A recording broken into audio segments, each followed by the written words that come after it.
आज हम लोग पढ़ेंगे पादपों में अलैंगिक जनन।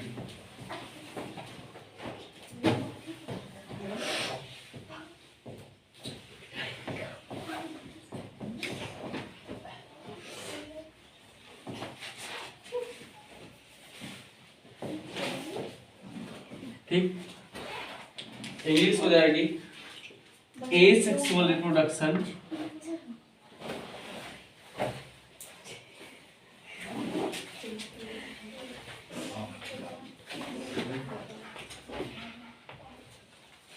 In plant. ठीक, तो यहां पे एक चीज ध्यान देगा, पादपों में अलैंगिक जनन जो होता है बेसिक तीन पार्ट के द्वारा, जड़, तना और पत्ते के द्वारा। ठीक, जड़ को इंग्लिश में क्या बोलते हैं? रूट। तना को क्या बोलते हैं? स्टेम। और पत्ती को क्या बोलते हैं? लीफ, है ना?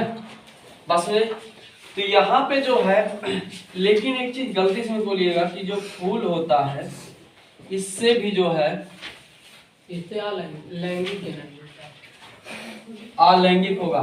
फूल से अलैंगिक जनन कभी नहीं होगा। फूल से कौन सा होता है? तो लैंगिक जनन होता है। इसलिए आपको याद रखना है कि अलैंगिक जनन जो है किसके द्वारा होता है? तो जड़, तना और पत्ती के द्वारा। ठीक, तो ये जो अलैंगिक जनन होता है ये बेसिकली दो टाइप का होता है। एक होता है कृत्रिम और एक होता है प्राकृतिक। ठीक, तो कृत्रिम और प्राकृतिक, कृत्रिम को क्या बोलते हैं? आर्टिफिशियल, TIFICIAL, और प्राकृतिक को बोलते हैं नेचुरल। ठीक, और पौधों में जो है एक चीज ध्यान देगा, ये सब क्या है? पौधे के भाग हैं, कुछ और हैं? भाग हैं। ठीक, और ये कौन से भाग है? तो शारीरिक भाग है। कौन से भाग है? शारीरिक भाग। तो शरीर को हम लोग एक चीज और नाम से जानते हैं, शरीर या काय। शरीर या काय। ठीक, ठीक, इसका इंग्लिश क्या होगा? बॉडी। ठीक, बस नहीं, तो शरीर या काय का मतलब क्या होता है? बॉडी। तो पेड़ पौधों में जो है एक क्वालिटी देखी जाती है कि इनमें जो अलैंगिक जनन होता है वो उनके कौन से भाग के द्वारा होता है? तो शारीरिक। ठीक, और शरीर को हम लोग किस और नाम से जानते हैं? तो काय के नाम से। मतलब अगर पौधे के, एक वर्ड आपको मिलेगा कायिक जनन। कायिक जनन ये क्या होता है? Vegetative reproduction, VEGETATIVE, vegetative reproduction, DUCTION। ठीक, तो कायिक जनन क्या होता है? ये जो है इसको हम लोग जो है पेड़ पौधों में जो है कायिक जनन या अलैंगिक जनन जो होता है उसी को हम क्या बोलते हैं? कायिक जनन। कायिक जनन क्यों बोलते हैं? काय का मतलब होता क्या है? शरीर। काय का मतलब शरीर है ना? काय का मतलब क्या होता है? शरीर होता है। तो यहाँ पर एक चीज हमको ध्यान देना है कि पौधे में क्या होता है कि उनके शारीरिक भागों जैसे जड़, तना, पत्ती आदि के द्वारा जब जनन की प्रक्रिया संपन्न होती है, इसी को हम क्या बोलते हैं? कायिक जनन। बस नहीं, कायिक जनन किसे कहते हैं? जब पौधों में उनके शारीरिक भागों जैसे जड़, तना, पत्ती आदि के द्वारा जनन की प्रक्रिया संपन्न होती है तो इसे हम कायिक जनन कहते हैं। ठीक, तो यहाँ पे जो है परिभाषा क्या बनेगी? जब पौधों में, पादपों में लिखेंगे ना, पादप कहाँ लिखेंगे? क्योंकि अगर एक चीज ध्यान देगा, पौधा लिखते हैं तो पौधा का मतलब क्या? छोटा वाला। और अगर वृक्ष लिखते हैं या पेड़ लिखते हैं तो बड़ा वाला। और अगर पादप वर्ड यूज करते हैं तो उसमें छोटा और बड़ा सब। ठीक, जैसे मान लीजिए मनुष्य में अगर बात की जाए, अगर मनुष्य बोलेंगे तो उसमें लड़का लड़की, ठीक ना, बुढ़ा युवा सब उम्र वाले आ जाएंगे। लेकिन अगर आप बोलेंगे व्यक्ति तब भी सब आ जाएंगे। लेकिन अगर आप बोलते हैं लड़के तो लड़के में कौन आएगा? केवल जो युवा वर्ग है वही आएगा। लड़की बोलेंगे तो केवल जो है लड़कियां आएंगी, महिलाएं उसमें नहीं आएंगी। तो यहाँ पर एक चीज याद रखिएगा कि आप लोग जो है ना, अब थोड़ा सा मतलब जो है इंटर में पहुंच गए हैं, तो हर एक वर्ड को जो है ना बहुत संभाल के बोलना है। मतलब हर एक वर्ड का जो है बहुत वैल्यू होता है। एक वर्ड की वजह से हो सकता है आपको कहीं से जो है बाहर कर दिया जाए। तो बस सोचिएगा, लगभग तो सब सेम है, सेम वाली बात नहीं है। क्वालिटी सब में क्या होती है? अलग होती है। हर वर्ड की वैल्यू अलग होती है। ठीक, तो हम लोग जो है पीछे हम लोग क्या पढ़ते हैं? पेड़ पौधे। अब पेड़ माने क्या हो गया? बड़ा वाला, पौधा माने छोटा वाला। तो हम लोग जो है दो वर्ड के बजाय अगर एक वर्ड यूज करना चाहें तो कौन सा वर्ड यूज करेंगे? पादप। तो पादप में कौन आ जाएगा? छोटा और बड़ा सभी आ जाएगा। ठीक ना? या आप जो है वनस्पति जगत वर्ड यूज कर सकते हैं। कौन सा? वनस्पति जगत। अगर लेकिन केवल वनस्पति लिखेंगे तब छोटा वाला आ जाएगा। केवल वनस्पति लिखेंगे तब छोटा वाला, और वनस्पति जगत वर्ड यूज करेंगे तो उसमें सब आ जाएगा। ठीक, तो जब पादपों में अलैंगिक जनन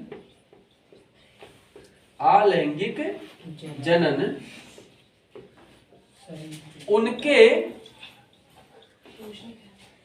कायिक या शारीरिक भागों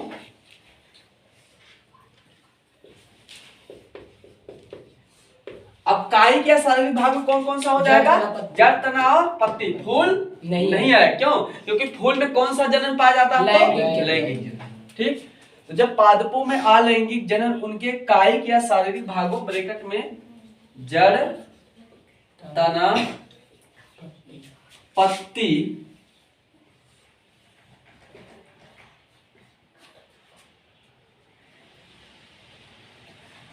के द्वारा संपन्न होता है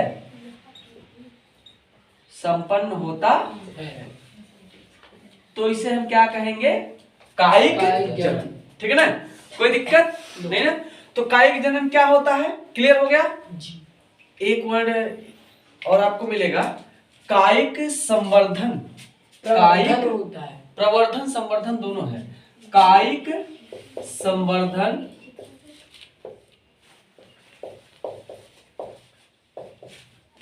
और कायिक प्रवर्धन। ठीक ना? कायिक प्रवर्धन, ये भी टर्म मिलेगा आपको, कायिक प्रवर्धन। ठीक, ये दोनों जो है संवर्धन और प्रवर्धन दोनों जो है एक ही चीज है लगभग।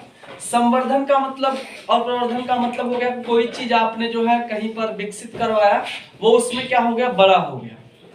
ठीक, बड़ा होना मतलब किसी एक पार्ट से जो है पूरे पेड़ का निर्माण होना, उसी को हम क्या बोलेंगे? कायिक प्रवर्धन या संवर्धन। इसको अभी बताते हैं। ठीक, तो इसकी इंग्लिश क्या होगी? Vegetative propagation. क्या होगी? Vegetative propagation, GATION। ठीक है ना? तो वेजिटेटिव प्रोपेगेशन क्या होता है? इसमें क्या होगा कि जैसे मान लीजिए आपने जो है कोई पौधे का पार्ट लिया कहीं पर काट कर, ध्यान दीजिएगा। ठीक, कोई पौधे का पार्ट आपने लिया, उसको लाके जो है कहीं पे लगा दिए। अब उस भाग से क्या होगा कि ये जो है एक पौधे में कन्वर्ट हो जाएगा। ठीक ना? इसी को जो है ये जो तैयार होने का सिस्टम है उसी को हम क्या बोलते हैं? कायिक संवर्धन या प्रवर्धन। बस समझ आई? तो यहाँ पे हम लोगों ने क्या पढ़ा कि पादपों में अलैंगिक जनन ये कितने प्रकार का होता है? दो प्रकार का, एक कृत्रिम और एक प्राकृतिक। कृत्रिम का मतलब क्या होता है? जिसमें मानव का हस्तक्षेप हो। हस्तक्षेप का मतलब क्या? इंटरफेयर। मतलब आदमी अपना हाथ पैर दिमाग लगाया है उसमें, उसको हम क्या बोलेंगे? कृत्रिम। मतलब जिसको बनाने में मनुष्य का हाथ हो, मनुष्य का जो है कुछ ना कुछ एक्टिविटी उसमें लगा हो। ठीक, तो जैसे मान लीजिए आप लोग देखेंगे कलम करके डाल काट के लगाना, ये सब किस में आ जाएगा? तो कृत्रिम में। प्राकृतिक में क्या आ जाएगा? तो जैसे मान लीजिए कोई डाल जो है कहीं से टूट के गिरा, ऑटोमेटिक, ठीक है ना, वो जो है फिर नमी वगैरह प्राप्त करके जो है क्या हुआ, एक नए पेड़ में कन्वर्ट हो गया। तो कृत्रिम का मतलब जब आदमी उसको काट पीट के लगाएगा, उसको व्यवस्थित करेगा, उसको सुविधा देगा, ठीक है ना, उसके विकास में योगदान किसका हो? तो मनुष्य का। तो इसमें जो है मानव का जो है योगदान होता है, और इसमें जो है मानव का योगदान नहीं होता है। ठीक है ना, बात समझ आई? तो कृत्रिम जनन, कृत्रिम कायिक जनन क्या होता है कि जब कोई व्यक्ति कलम करके लगाता है, पौधे को प्रोटेक्शन देता है, ठीक ना, पौधे को जो है व्यवस्थित करता है, उसके लिए जो है सारी सुविधाएं उपलब्ध कराता है, तो उसको हम क्या बोलेंगे? कृत्रिम कायिक जनन। और अगर जो है इसको अलैंगिक जनन को हम किस नाम से जानते हैं? कायिक जनन के भी नाम से जानते हैं। और अगर जो है वह स्वतः प्राकृतिक कारणों से घटित होता है, उसको हम क्या बोलेंगे? प्राकृतिक कायिक जनन। ठीक, और कायिक जनन जो है जड़, तना और पत्ती 3 पार्ट के द्वारा होता है, और अगर इसके तीनों भागों के द्वारा होता है तो भाग ये कहाँ के? इसके शरीर के हैं कि कहीं और के हैं? शरीर के ही भाग हैं। तो शरीर को हम एक और नाम से जानते हैं, काय, और काय की वजह से इसको हम किस और नाम से जानते हैं? कायिक जनन। तो कायिक जनन क्या होता है? जब किसी पौधे के शारीरिक भागों जैसे जड़, तना तथा पत्ती आदि के द्वारा किसी नए पौधे का निर्माण होता है, तो उसे हम क्या बोलते हैं? कायिक जनन। बात सुनिए, कोई दिक्कत? ये पूरा छाप लीजिए।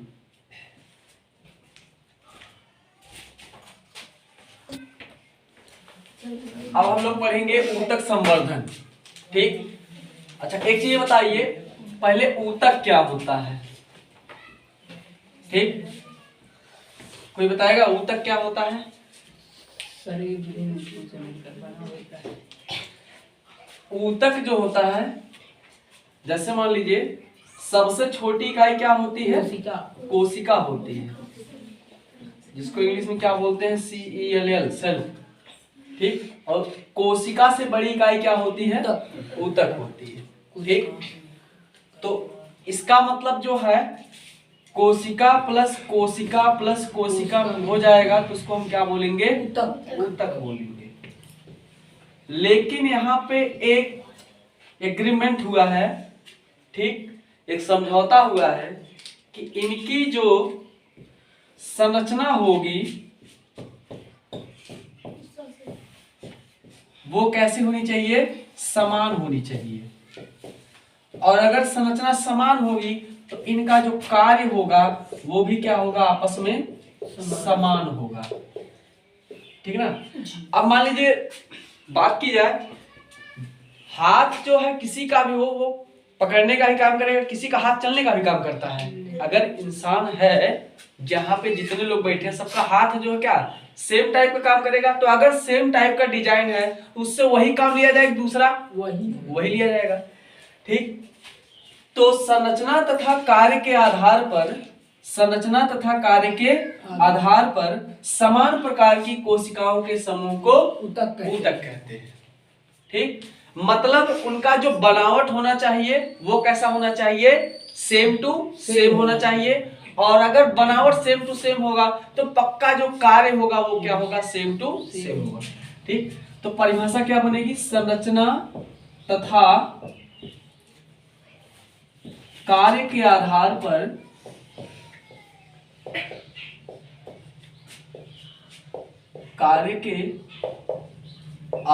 पर समान प्रकार की कोशिकाओं के समूह को ऊतक कहते हैं।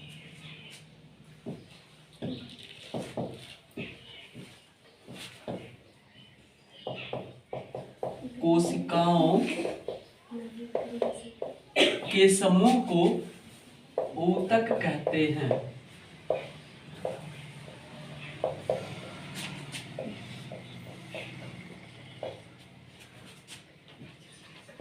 ठीक है, तो मतलब यह हुआ कि जैसे मान लीजिए आपसे बोला गया कि जो है एक कोशिका आप नाखून से ले लीजिए, एक कोशिका आप बाल से ले लीजिए, एक कोशिका पैर से ले लीजिए, एक कोशिका जीभ से ले लीजिए, तो 5-6 कोशिका हो गया ना।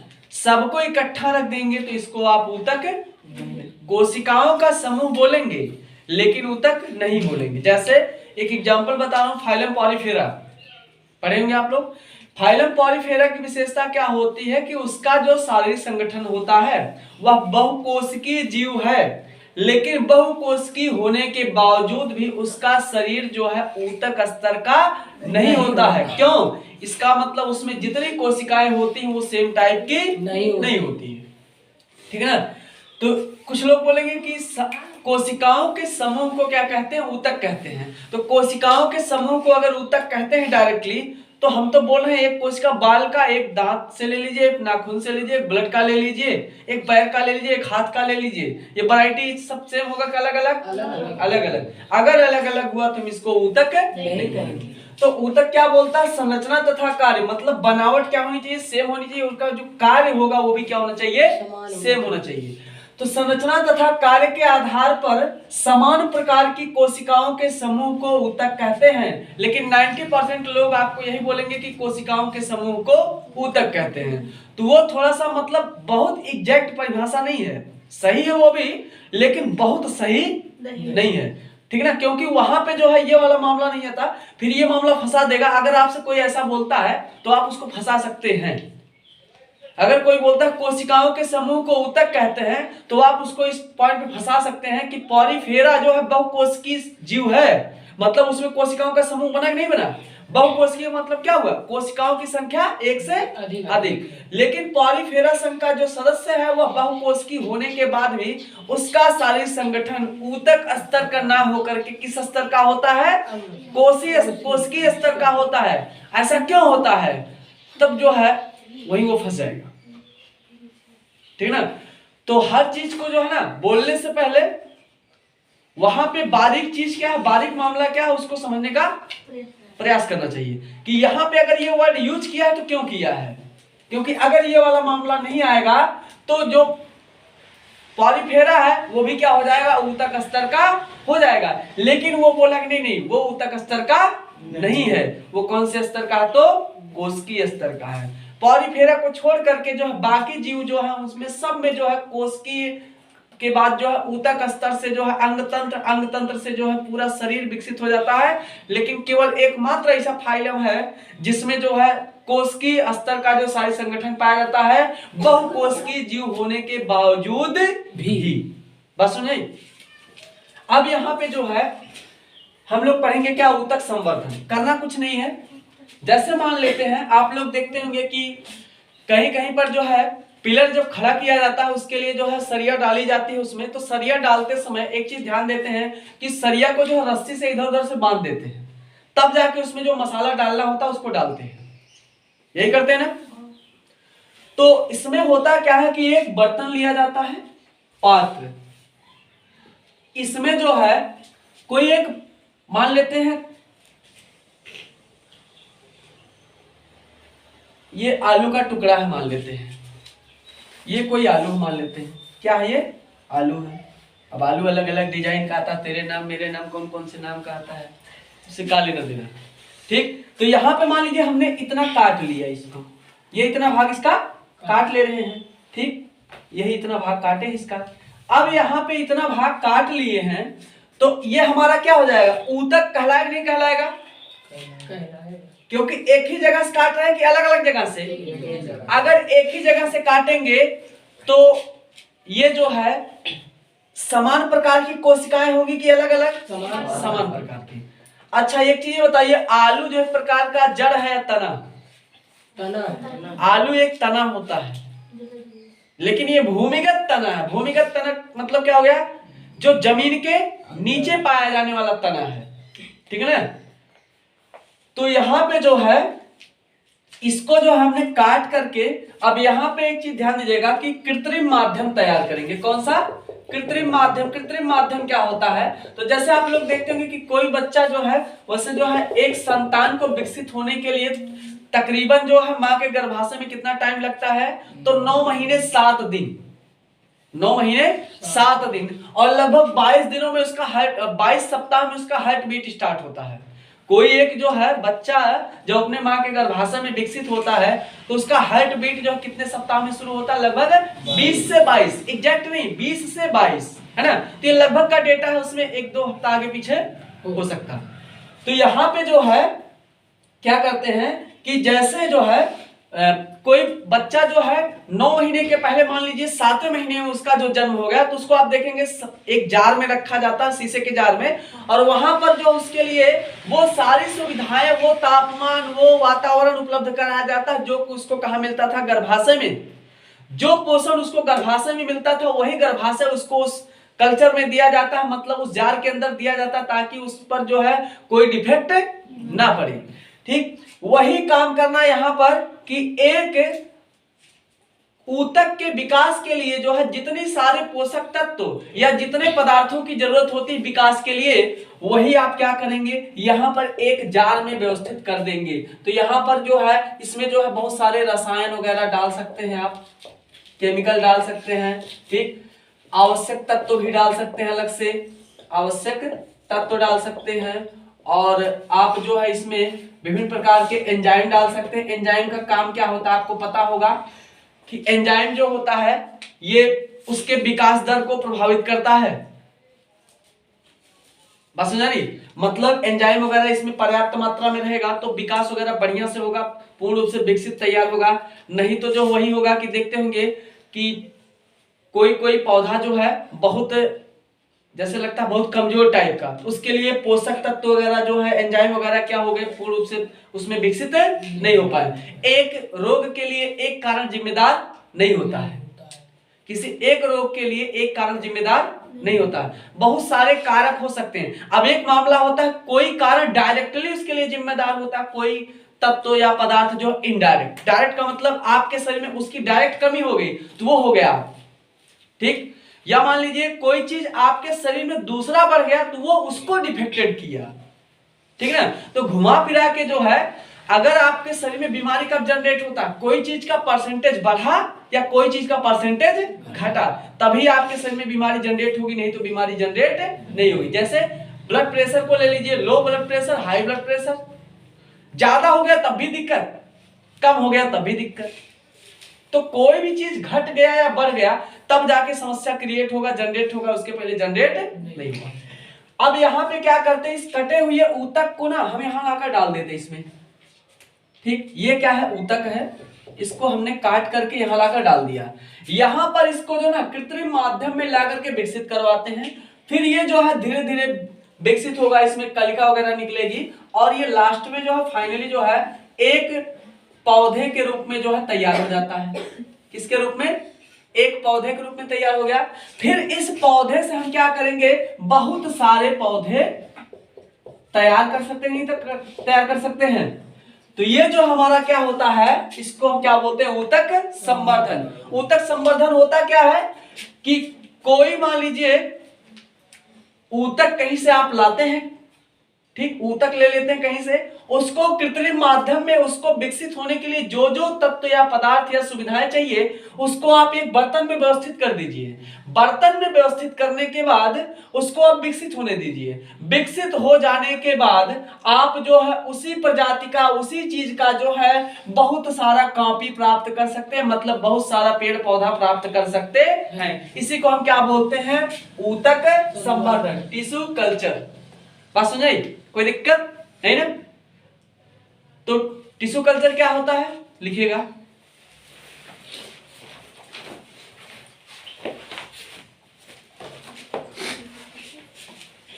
लिखिएगा, किसी पादप के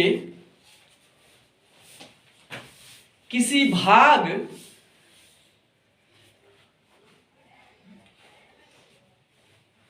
से ऊतक को निकालकर,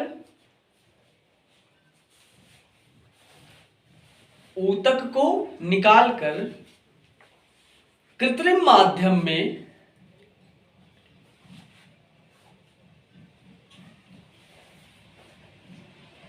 उसके लिए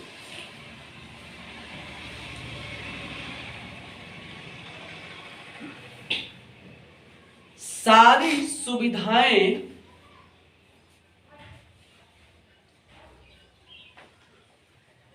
एवं अनुकूल वातावरण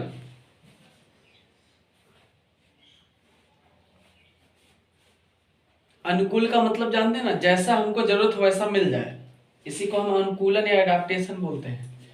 क्या बोले, कल क्या आप लोग? अनुकूल वातावरण। पूरा पढ़िएगा एक बार।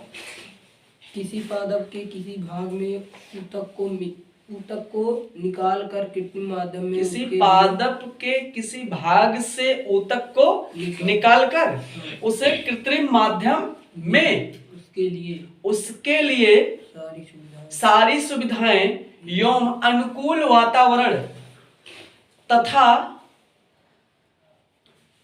आवश्यक पोषक तत्व व एंजाइम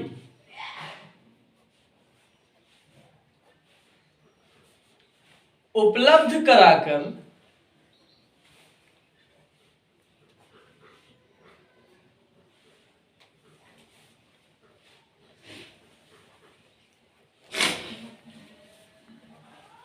उसे विकसित कराने की प्रक्रिया को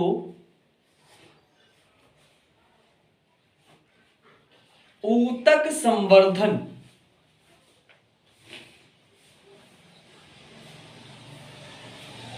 कहते हैं।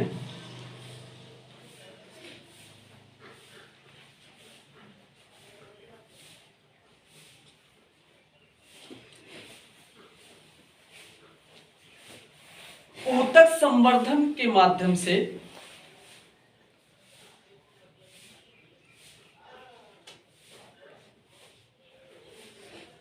कुछ ऊतकों के द्वारा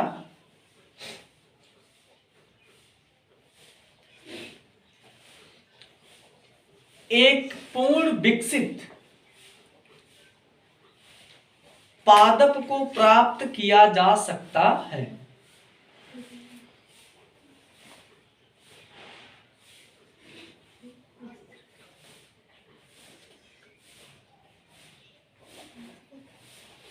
बात समझ में आई? कोई दिक्कत नहीं ना? यही छोड़ दीजिए आज।